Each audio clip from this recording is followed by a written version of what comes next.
Hey everyone, my guest today is Jeff Kildow, an Air Force veteran, aerospace engineer, and author of alternative historical fiction. Growing up listening to his father's World War II Army Air Corps stories, Jeff developed a lifelong passion for aviation and military history. After serving as a missile maintenance technician and earning an engineering degree, he spent over 30 years as an aerospace engineer. Jeff is an avid supporter of 5 aviation museums and has amassed a library of over 100 volumes on World War II aircraft. He has published multiple alternative fiction novels exploring what if scenarios from World War II, blending rigorous historical research with creative storytelling. Based in Colorado, Jeff enjoys sharing his expertise on World War II history, aviation, military service, and the craft of writing. Welcome to the show, Jeff. I want to thank you for being here today. My pleasure. It's a delight. Would you be able to tell the audience a little bit about yourself and what you're working on right now? Certainly. I'm a retired aerospace engineer. I went through the Air Force for 4 years before I went to engineering school. Worked 34 years for the Lockheed Martin Corporation on a wide variety of very interesting things to do, and retired, the first time in 2004. They called me back and I worked again another 18 months and officially retired in 2006. And that's when I began seriously writing. Yeah. How many books do you have out? I have 3 books that are published and a 4th one that's waiting for a publication decision. Okay, sounds good. And do you always write about like history, or is it a Yes. mixture? Okay. But the genre that I write in is called alternative history. Are you familiar Okay. with that? If A not, I can little. quickly explain it. Yeah, let's explain it for the audience. I think I know what you're talking about. Sure. Okay. In a normal historical fiction piece, you have the history going along like we understand it. Let's say it's a piece in World War II, and you want to look at what Admiral Halsey was doing. So you create a fictional person and put that fictional person where he can interact with Admiral Halsey. Everybody knows it didn't actually happen. Yeah. But that lets you explore whatever ideas you had. And the history, when you get to the end of the story, hasn't changed. Okay. In the case of alternative history, I do a what if. Everything's going along like you know it. And then there's a place called the point of departure where my imagination takes over. Okay. Here's a quick example. In the book that recently was published called Nazi Menace, in real life, 1936, there was a German Luftwaffe general whose last name was Meyer. He was one of the few people that was a believer in long-range bombers. Well, in 1936, he had to go somewhere, and he jumped in an airplane without removing the control locks, and he was subsequently killed. So in my story, he isn't killed because in every bureaucracy, and heaven knows the Nazis were strong on bureaucracy, in every bureaucracy, if an idea, a concept has to have a sponsor, somebody that's going to push it, somebody that really believes in it, can gather support. That wasn't there because this man was killed in real life. So in my story, he's there, and that becomes a pivotal piece of the story. Okay. That would be really fun because I feel like, throughout our lives, it's always like, oh, well, what if I would have done this? Or what if I wouldn't have done this? And you think about where you would be. So I imagine that's really fun to write that way. It is. It is. Now, for myself, I put certain barriers on it because I'm writing about the World War II era. I'm very careful to stay within the technology of the times. There were some issues that came up. I'm an engineer by profession, Okay. So I could have solved them easily using modern day, but that's not what they had then. Yeah. So I had to figure it out. It took me quite a while to figure out what I'm doing. Yeah, that would be, I don't know. I just can't imagine trying to write about technology in a different time. For one, I'm not great with it, but I was watching, lately I've noticed, and this is a little bit off topic, but I've noticed that some shows and movies seem to be based before, like in the 90s, Mhm. maybe a little bit later 2000s, before everyone had a phone in their pocket all the time. Mhm. And I think it's easier to kind of create an issue if you don't have a phone on you. Oh my Uh, goodness, but yes. Yeah. In all 3 of my books, that is a problem that, if they had had that kind of phone, they could have done things much better, much quicker. Right. Yeah. So That's communication is a real issue. It's surprising we take it for granted these days, yes. you know, and it Yes. wasn't that way in our parents' and grandparents' time. Yeah. I also think about this with, the kids growing up nowadays, that they're able to be in contact with people all the time, or, in an instant, Mhm. and you're expected to respond right away. Whereas, like, back then, like, just like what we're talking about, it could be days, it could be weeks before you get to Mhm. Mhm. communicate with somebody. A whole storyline has happened in that Yes. period of time. Yeah. You know yeah, it's That's just right. And interesting. and you have to work that into the story if you're writing a period piece. Yeah, Otherwise, it doesn't ring true, to yeah, anybody that knows. yeah, And there's a cardinal rule in writing fiction, and that is that you never want to have the reader lose their willful suspension of disbelief. You ever heard that expression? yes, but explain it for the Okay. audience, explain it. Well, whenever we go to a movie, say, or watch something on TV or Mhm, read a book, yeah, we know it's probably not true unless we're reading history or something like that. We know it's not true, right, but we pretend like it doesn't matter. We yeah, suspend our disbelief, and if the author or the producer or whatever has done a good job, that remains. But here's the stickler for an author or an actor: if you lose that, you don't get it back. right, In right, the case of an author, if they're proceeding through your book and they see something that turns them off, or they say that can't happen, that isn't true, they'll yeah, throw the book aside. yeah, So you got to really pay attention to that. yeah. Yeah, I suppose it's easier with, like sci-fi writing and stuff like that. But I notice myself if I'm watching a movie and it's like an action movie and it's too unrealistic, it's like Mhm. I'm done with Yeah, see, this. exactly. They lost you. Yeah, with some kind of impossible stunt or something. Yeah. Yeah. Yeah. And that's why I'm so very careful about the technology that I put in my stories, Mhm. because there's people out there that know a lot more about it than I do. And if they see it, I don't want to spoil a story for them on some item that I could have been maybe more resourceful on my research and made it correct Yeah, instead of assuming. that makes sense. And I bet that takes quite a bit of time. That takes a lot of research. Yeah. Fortunately, I love that. I like research too. It's Yeah. yeah. Um all right. So how did your Air Force experience influence your writing and storytelling? Well, I would say probably the biggest thing is it gave me a real life appreciation of how the military operates.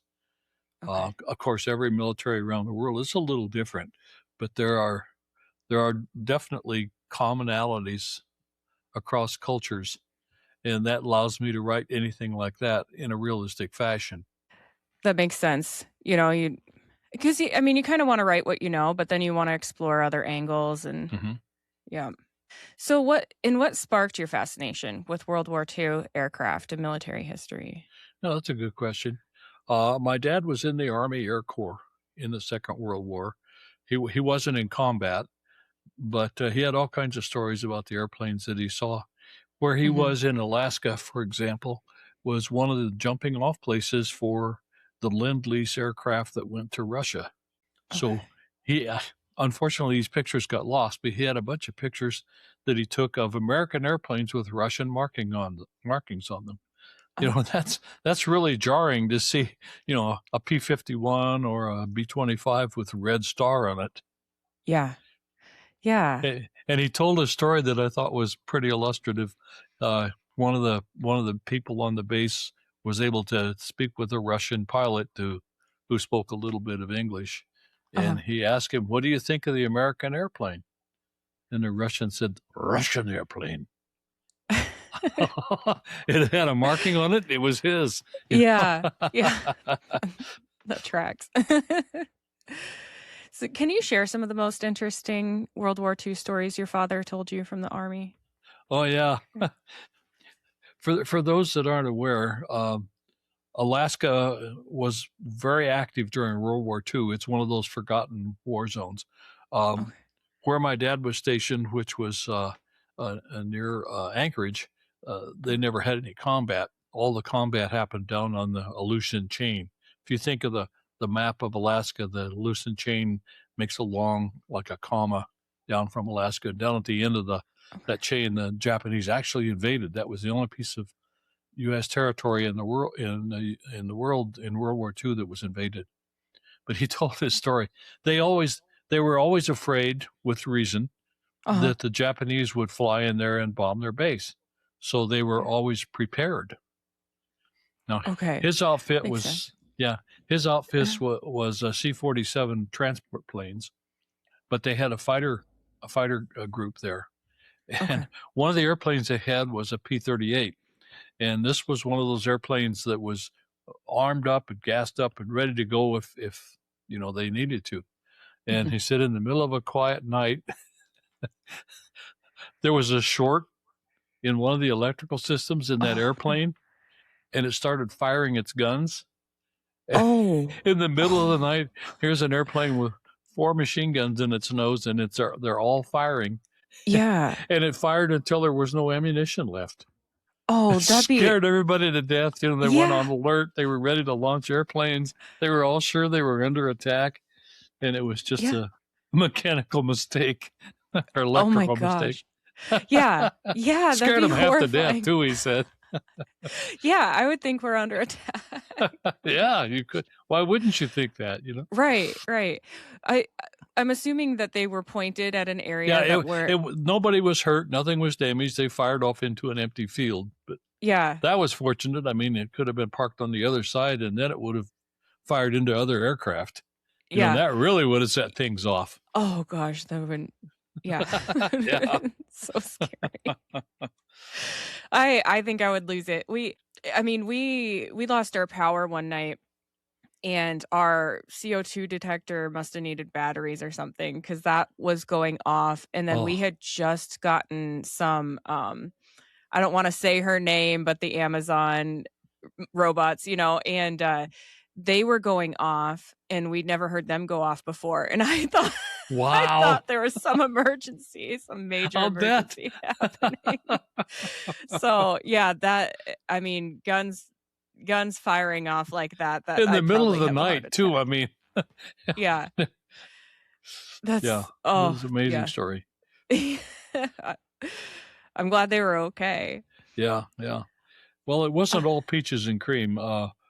One of his close buddies there was a radio operator on the C-47, which is like I said, it's a transport. It's a two motor transport designed to carry freight and soldiers. And they would often fly from the base where he was near Anchorage down to those bases at the foot of the chain of Aleutians. And the weather up there is hideous, and especially along those trains. And there were a number of airplanes that just disappeared. Nobody has any idea whatever happened to them. They're just gone. And the strain on the crews was incredible. They felt like every time they were taken off, they were going to die. Not dissimilar from how the crews felt in Europe, Yeah. So what inspired you to write the Menace series? Well, there's a story I tell of myself. In the early 2000s, I'm a voracious reader. I read all the time, always have since I was a small kid. And I had picked up this paperback novel somewhere. I don't even know. I don't remember the name of the author, which is a good thing because I'm going to disparage it. It was so poorly written. About halfway through, I literally threw it in a corner and said, I can write better than that. Yeah. Oh. So I undertook to do that. And by the time I retired, this would have been in 2006, I had written about 30,000 words. And a friend of mine asked me if I was going to the conference, and I found out about a writers' conference that wasn't too far away. So I went to that, thinking, I had the world by the tail. I was really going along. Yeah. And I came meekly home and threw away more than 20,000 words. It was so bad. Oh, no. Oh, my. Yeah. One of the things that I was guilty of, that it's terrible now that I realize it, but I had no idea then, is called head hopping. You ever heard that expression? No. Well, No. let's say you have a scene in your story where there's 3 or 4 characters that are interacting. In head hopping, each time somebody says something, you're looking at it from their point of view. Editors hate that. In any given scene, it should be just one person who has the point of view, and everybody reacts to that person. Oh. See, that's something you never notice. It's subtle, but when you know about it, it just jumps out and slaps you in the face. Yeah. So that was one of my biggest mistakes. That's interesting. I'm just imagining how you do character development from that angle. Oh, it's not hard. It's not hard. Okay. What I do once I've decided on the main characters, for each of the main characters, I write a short biography, and sometimes only 3 or 4 sentences. But it helps me to remember once I'm well into the story. Where did I say he graduated from? You go back and look, or what was his experiences or something. Yeah. I made a really bad error that I was able to turn to an advantage in the opening scenes of Nazi Menace. They take place in Nazi Germany in 1936, the same year that man was killed that I told you about, the real man. Okay. And so my hero and the guy that's going to be the protagonist clash, and it's going to haunt them for the rest of their lives. So I've got this, and now the hero in this case is a young Army pilot who's over there demonstrating a brand new airplane. Okay. And as I won't spoil the story, but the result of which is he gets sent home. And oops, suddenly I've separated my antagonist and protagonist by the Atlantic Ocean. Oh. Not a good thing to do when you're trying to. So it occurred to me, how am I going to do this? And it occurred to me, what would be the antithesis of the idealized Nazi man? Now, you may have seen some of their propaganda stuff, this tall, handsome, blue-eyed guy that's built like a muscle builder, that kind of stuff. What's the opposite of that? And after thinking about it a little bit, what I came up with was a crippled dwarf. Now, that's really risky stuff because during that time, those kind of folks, unfortunately, very sadly, were often sent to the camps. Right. But what I did for this character is I gave him 2 PhDs, and he became invaluable to them. Yeah. They couldn't afford to send him away. So because of that, he's able to poke the bad guy with comments and put him in his place, often in place of what I would be having the hero do if they were in the same locale. Yeah. I like the character so much he's in all 3 books. Okay. He's just fun to write. Yeah. That's a cool way to create somebody. So so you have Red Menace, Nazi Menace, and Fourth Reich Menace. Yeah, you got them slightly out of order. Nazi Menace comes first. Red Menace is second. Fourth Reich Menace is third. So respectively, it's World War II, the time of the Korean War. I don't talk much about the war itself, but that's the background. And then the third one is the 1956 Suez Canal crisis, which almost nobody remembers. I bet you never heard of it. Probably not. No, I don't think so. Okay, do you remember reading about the Russian invasion of Hungary, where they put down a rebellion? Maybe. That's what happened at the same time in 1956. And that's what most people remember. But so that's why they don't remember this ways. Yeah, exactly. So, but it's based, the basic thesis of this is real now. This is actual history. This is for Fourth Reich Menace. Prior to 1956, there was a conspiracy between Great Britain, France and Israel Okay. regarding the Suez Canal, because Gamal Nasser, who's then president of Egypt, was talking about nationalizing the canal, which he eventually did. And the Okay. purpose of this conspiracy was to create a phony war. That was what Israel was going to do. And then to save the canal, France and Britain would jump in and, be the Okay. hero for the day. Yeah. And it was a very violent, very short war, less than 3 weeks. But I use that as a stepping off place, and just to have fun, I threw in some neo-Nazis. Okay. That's where the Fourth Reich comes in. Yeah. Yeah. Yeah. It just makes an interesting way to re-explore history too. We learn about these things, a lot of these things in elementary school, and Mhm. I feel like you can't really appreciate history at that young of an age. I wish we learned about more of this stuff and maybe in high school. Yeah, it should really be in high school. Yeah. Yeah. But I'm convinced that most history classes are completely taught wrong. There's too much emphasis on names and dates, Yeah. and not on actual people and what was actually going on and why things came about. Yeah.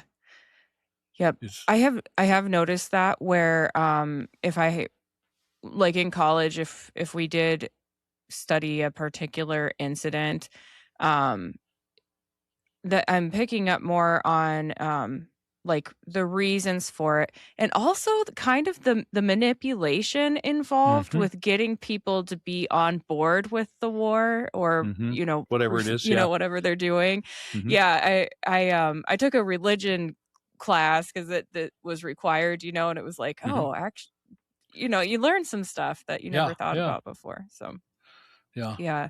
I'm not sure I Yes. completely subscribe to the idea that people that don't know history are doomed to repeat it. But I do like the quote that Mark Twain made. He said, "History may not repeat, but it rhymes." Don't you like Yeah. that? It just kind Yeah. of Yeah. yeah. That's a really cool way to think about it, I thought so actually. too. I love it. I use that quote a lot. Yeah. So Oh. go ahead. Oh, I was just gonna you go first, and then Okay, I have I another was going question. to explore a little bit about the first book, Nazi Menace. Yeah. Um, it happens during World War II, and Uh-huh. once, like I told you, the hero. No, that's wrong story. Uh, Okay. most of it takes place here in the United States, which made my research a lot more difficult than I expected when I started on it. There's just not a Okay. whole lot written about what it was like to be, in the homeland when everybody was off fighting. And so I Yeah. had to do some Yeah. research on that, and it came up with things like in the course of events, I have the hero buy a car, and Okay. he's buying it from a doctor. Okay. So what? Big what? Because gasoline was severely rationed then, but doctors had a gas ration decal that went on their windshield that said they Oh. could buy gas because, remember in those days doctors made lots of home calls, and they were almost the first responders in a lot of respects.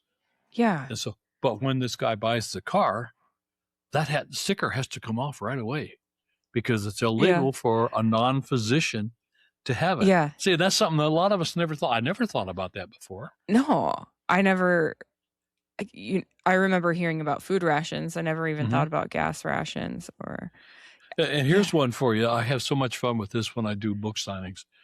Uh-huh. When the war got started, World War II, the government took all the supplies of quality silk. They used them for more than just parachutes. There's lots and lots of uses for silk. So Okay. there's no silk available. So what does a young lady about to get married do for a wedding gown? Yeah.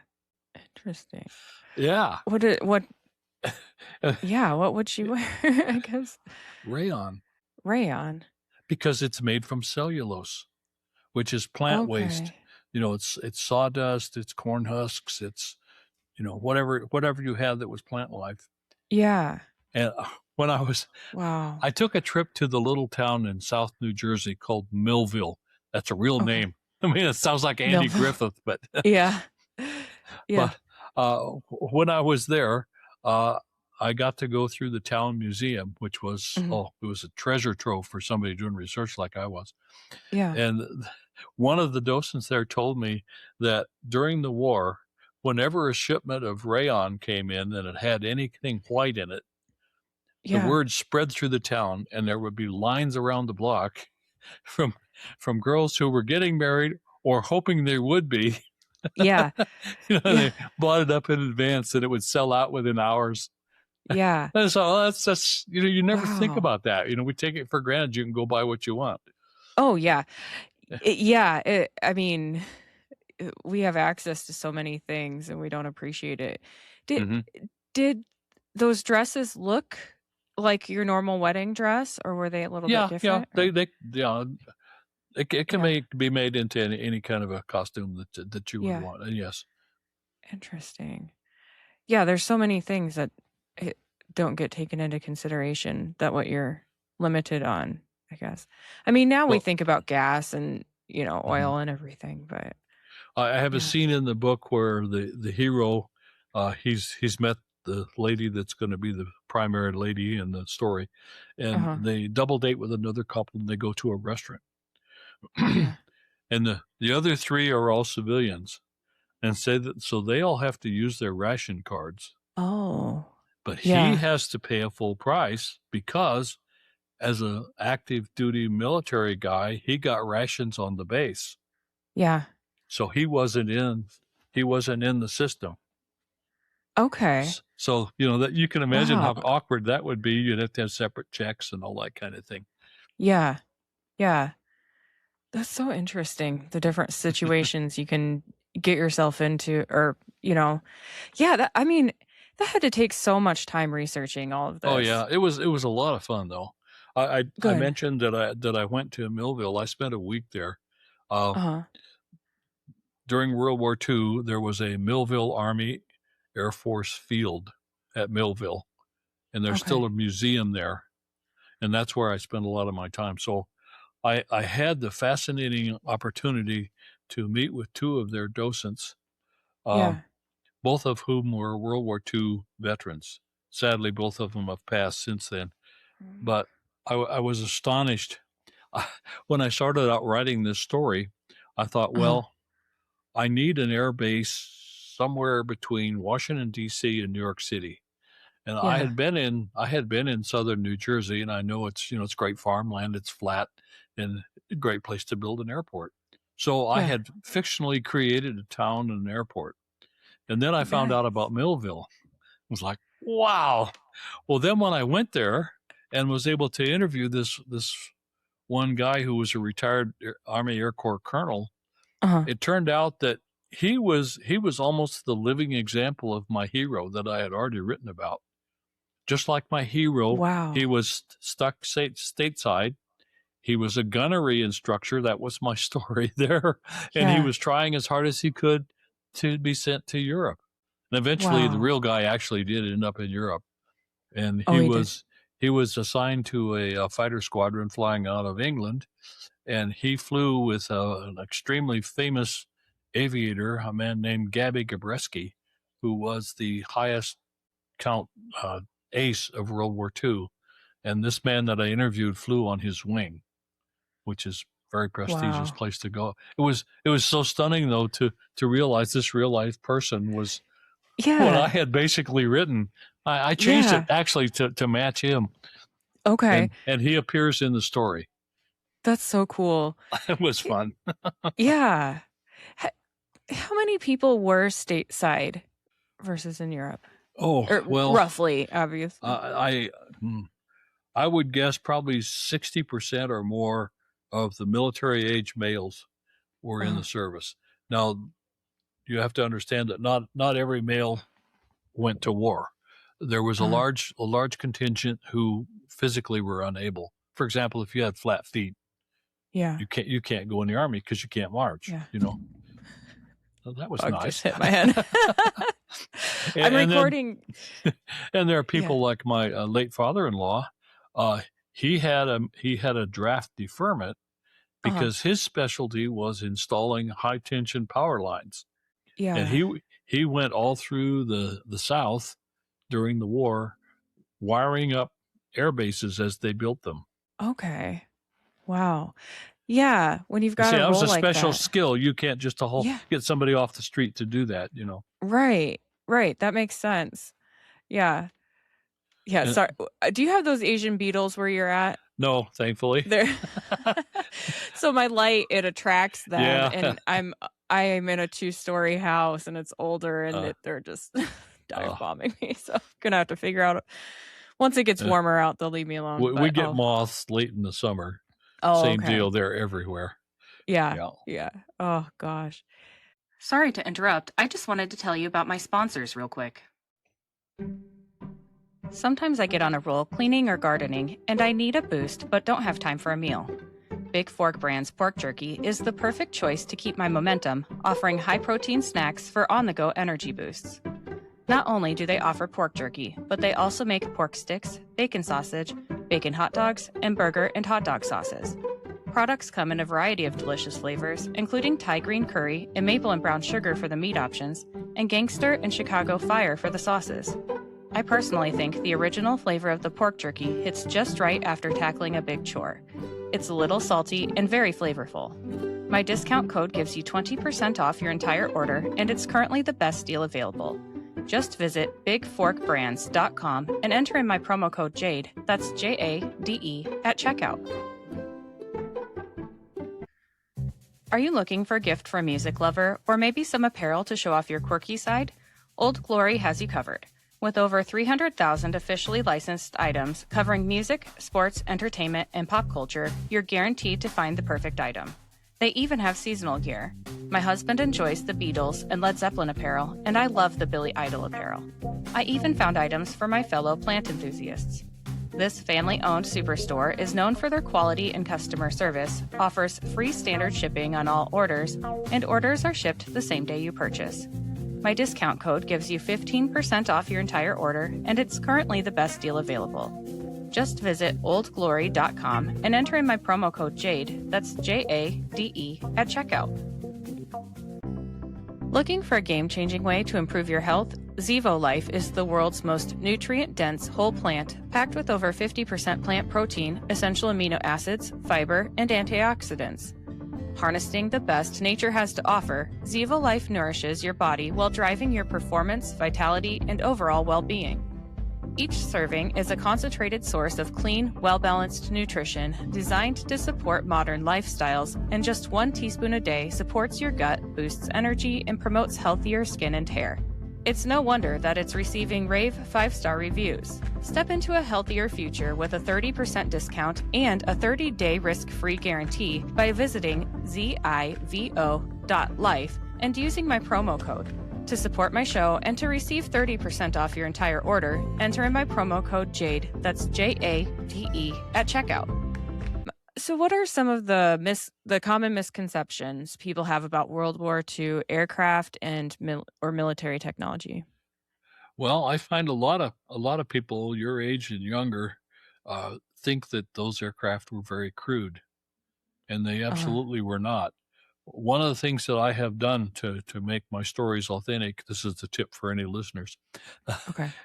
If I wanted to describe a particular aircraft in detail, I get a copy of the pilot's handbook. Now, it turns out that there's a little mini industry of people that collect those original ones and then make them into high quality copies. And so that's what Okay. I've done in several cases. And you'll find out that those airplanes were extremely complex. And Yeah. it's astonishing that they could do what they did without computers. You know, Okay. it's Yeah. astonishing they could fly long distances and find small targets and, you know, Yeah. maintain this extremely complex machine and make it do what it was supposed to do. And Yeah. realize that most of the people that were doing this flying were young men, 25 and under. Right. And some of them were still teenagers. I Yeah. mean, 18 and 19-year-old fighter pilots were not uncommon. I mean, they You had know, great eyesight. They had yeah, great reaction times, I suppose, yeah, yeah, that's a good point. You But think know, about this. in the era that we're talking about, yeah, a typical automobile had maybe 85 horsepower. Okay, we're putting these kids in airplanes with 1,000+ horsepower. wow. It's It's amazing, isn't it? Yes, yes. I'm trying to picture someone that age now with that Yeah, doing that all much that, and responsibility. It's right. astonishing. Yeah. I don't know. There's not very many I think that could handle that anymore. Like I don't know. today's Maybe kids they are, could if they I were don't put know. in the right circumstance. True. Yeah. I could see I'm, that, I'm sure. uh, Yeah. It's good but to get that discipline young, you know? yeah, yeah. So Oh, absolutely. Hmm. it's just crazy to think of how much responsibility they had on their hands for Hmm. that. So, Hmm. yeah. So, what goes into building accurate scale models of World War II aircrafts?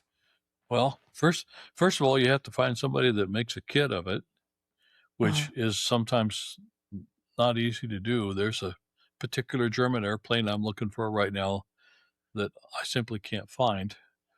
oh, Um, and then you have to do the research of what unit are you depicting, because mhm, different units. And I'm talking. This is not just American or German. It's British. It's Japanese. It's Italian.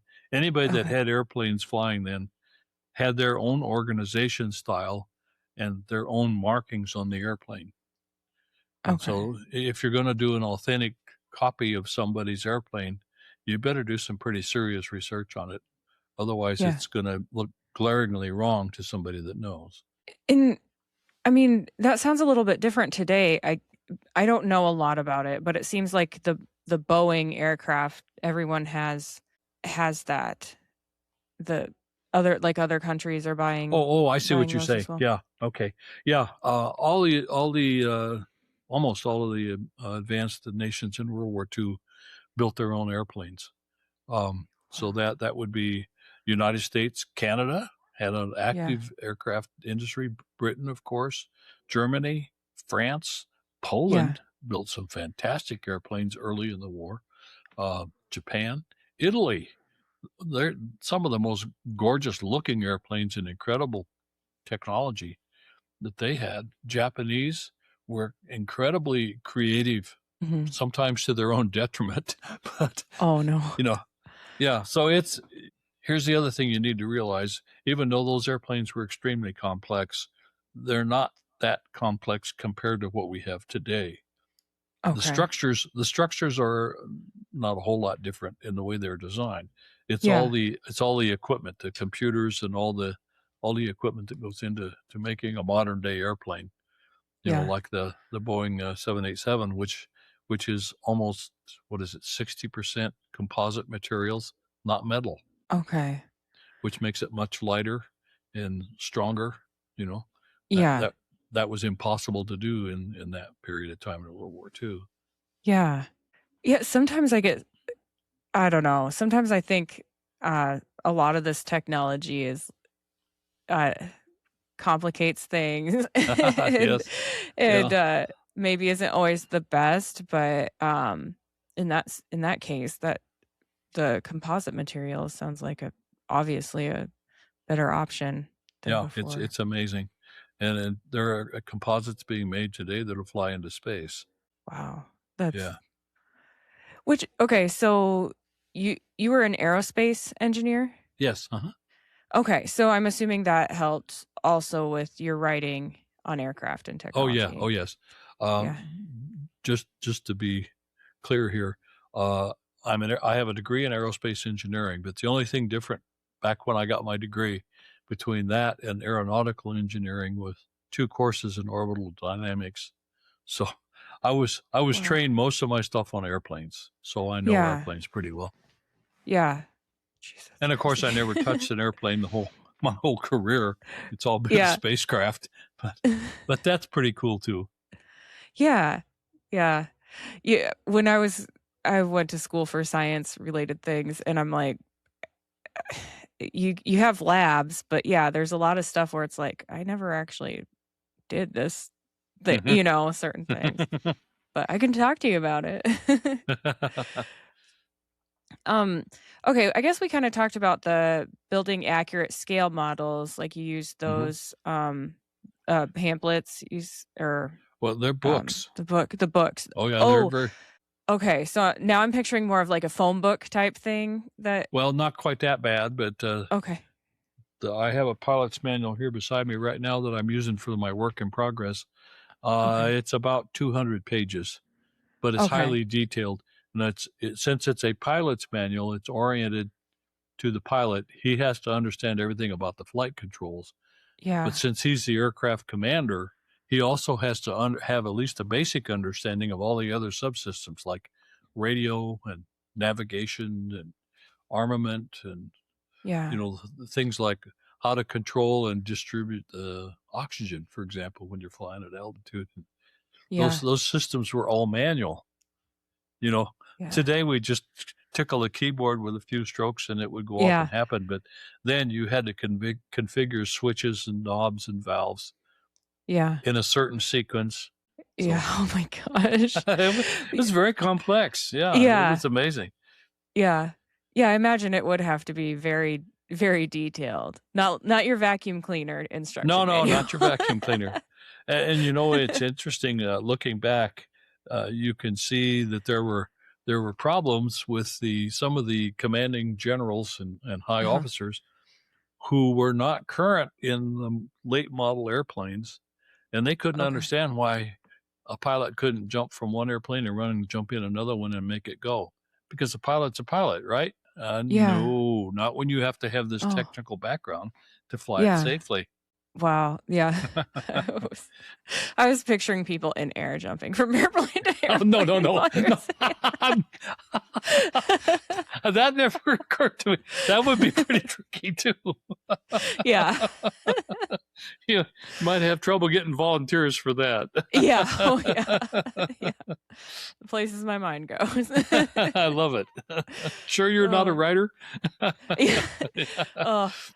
Yeah, I think so. I think about when we were talking about what goes into writing a book. I like to write, but then I know that there's a lot more into it than just starting to type stuff out. You've Mhm. got to, yeah. It's just, I don't know, different than a research paper. Mm. So I had a professor tell me I sound like a dictionary with my writing, and it's like, well, it's research. I'm Yeah. informing you, right? Like, isn't this? Oh, that's interesting. You touched on something that I had to really work on. After 34 years as an engineer and writing technical reports all the time, Yeah, they're all written in the third person. It yeah, was observed that you don't write fiction that way. right.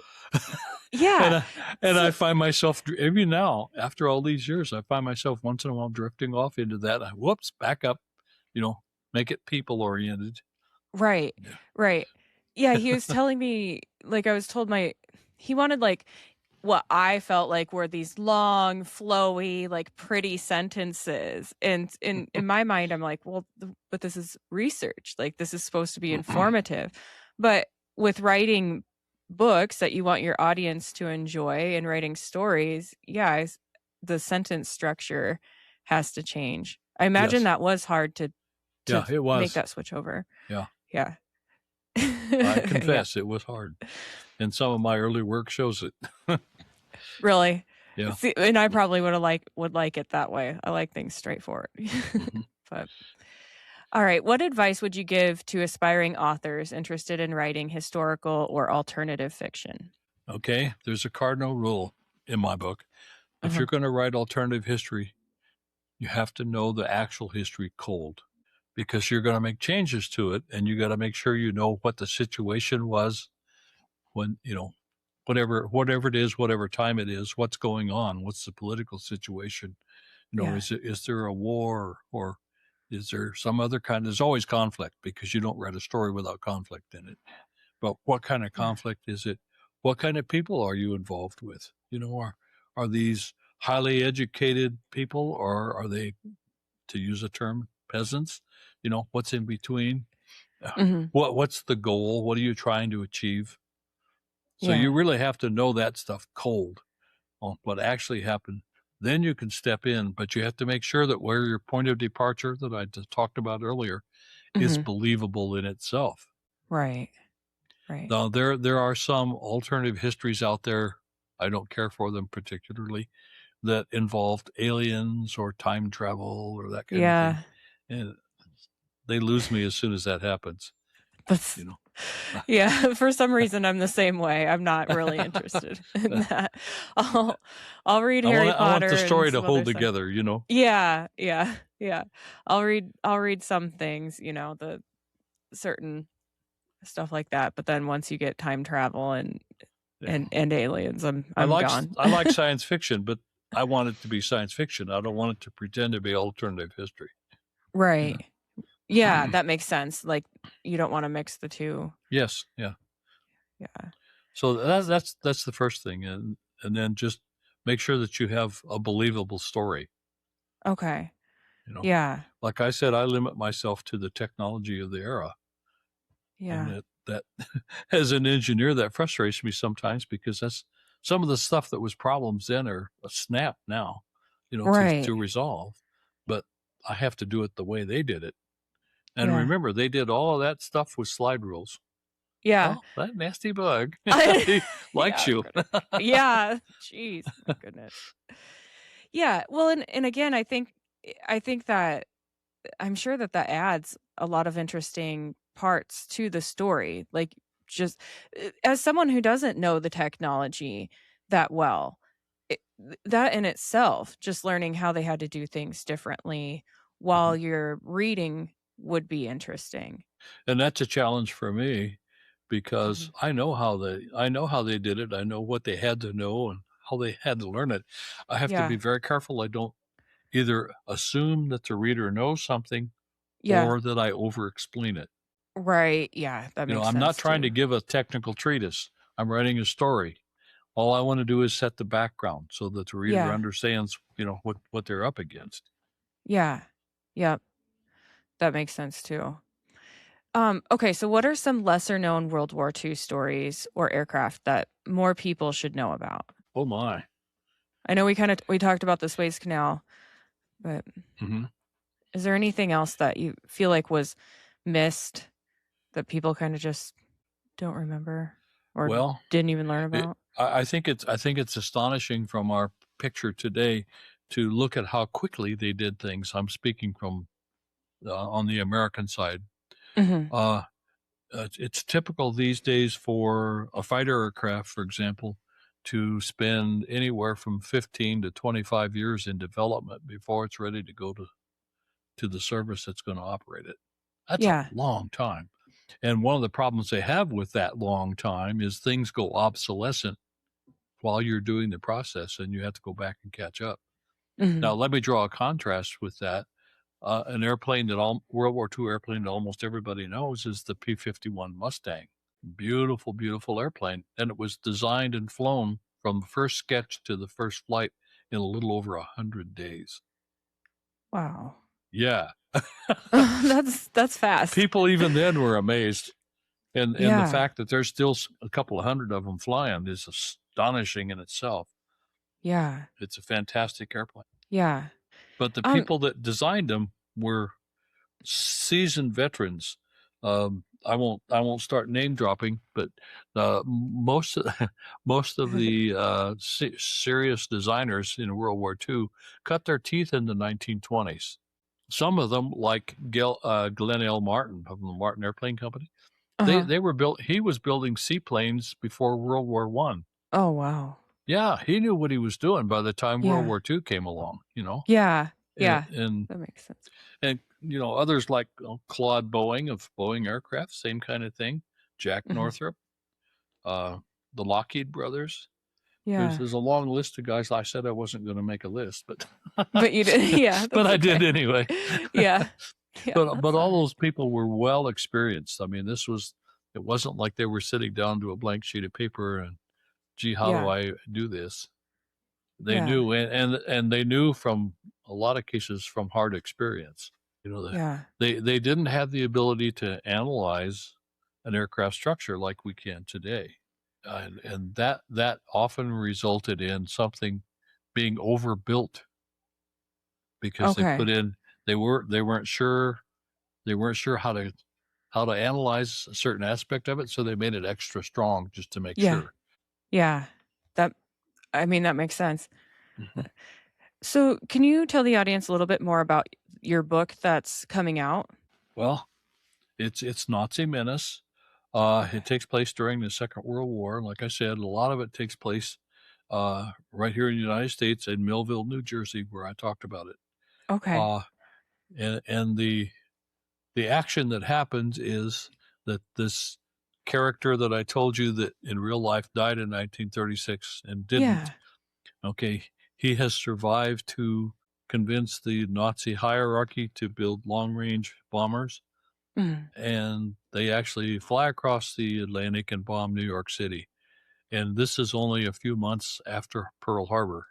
So you can Okay. imagine what that impact was on the Yeah. population. I really had to talk that up because I think people might not appreciate it. This happens about 15 months after Pearl Harbor. Okay. But by that time, there were still congressional investigations going on into why Pearl Harbor happened. Yeah. Yeah, that So makes it sense. was a raw wound. It Yeah. would be like 15 months after 9/11, there was another major attack like that. That's the same kind of Yeah. attack. Yeah. So I had to be careful that I treated that properly. I didn't want to treat it lightly at all. And Yeah. then the response, and I had some fun there too because I know a little bit about how the military works. Some of the responses were wrong, not Oh, out of deliberateness or incompetence, simply right. a lack of knowledge. Yeah. You know, That and makes I sense. throw in some new technology that really baffles the Americans for a while, Oh, and really? that's fun. Yeah, trying to show how they overcome that. Yeah. Yeah. And I have another series of scenes where there's a saboteur Uh, that's sabotaging aircraft engines in such a way that they can't be detected. oh, Now that that was would be fun. I came up with the idea, and then I found a guy who actually works on those old engines. There's a small industry that supports warbirds around the country, and they okay. use their original engines wherever they can. And so I told him what my idea was, and he loved it. He said, "Yeah, that would absolutely." Where I'm not going to tell you what it was. You gotta Yeah. you gotta read the book. Yeah. But it was subtle enough that it could go undetected until it was disastrous. So that was Okay. fun. They had to work around that. That's Yeah. one of the things you have to do in a novel. You have to create problems that can be solved. Right. That moves Right. the story along. Oh, and I I wanted to be imagine. sure and tell you, Yeah. for your listeners, all of my stories have strong women in them. And Nice. especially in this first book, this is where my hero meets who is going to eventually be his wife. And Okay. he thinks she's only a school teacher, Okay. but she's much She more. she's much more. Much more. Nice. I like the And the other suspense. thing, the other comment I make is this that makes me different Mhm. from a lot of authors out there that write this genre or any even similar genres. Um, Yeah. there's no bad language in my books, and there's no Okay. compromising no sex. Oh, So okay. I've Yeah. I've literally I've literally given a copy of my book to my pastor, and he Oh, liked it. yeah. Yeah. So It's nice when you can create an interesting story without having to add that you don't to have it. that's exactly right. I couldn't see looking back at my stories. I couldn't see where any of that would add anything to the story. It's just Right. not necessary. Right. Yeah. Yeah, a lot of times it's not. And then sometimes people add those scenes into their stories or, whether it be books, TVs, or movies, and it's like, where did Why this come is from and why is Yeah? this in Why is here? this here? What does it add to the story? Yeah. Usually Yeah. nothing. It's Right. gratuitous, to use a word. Yeah. So, where can people find your books? My books are available right now at amazonbooks.com. Okay. Um, we are working to get Latte Menace into Barnes and Noble. Okay. Yeah. Your listeners and watchers may know that Barnes & Noble almost went bankrupt back in the early 2020s, and they were bought by a British firm, and they changed all Oh, the rules on how to get a book into their system. So we're really? having to work through that.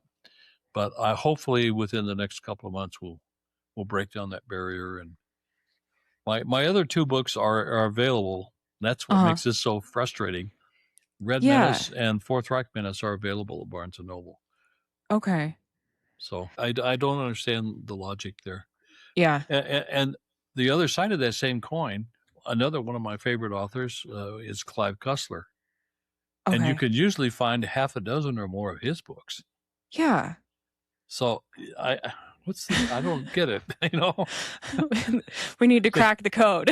Yeah, and we haven't done it yet. Yeah. So Well, and also when I go in there looking for books, if they don't have them, they'll offer to order them, but I'd yes. rather just order them from the author's website to help support them if they're a lesser known artist, that or author, just to Well, I my don't know if it website is jeffkildow.com. Okay, perfect. I will Yeah. make sure to include that in the show notes. Thank you. And Thank you for asking. yes, yes, I like to promote the actual I website. appreciate So that. Yes. yeah, so jeffkildow.com.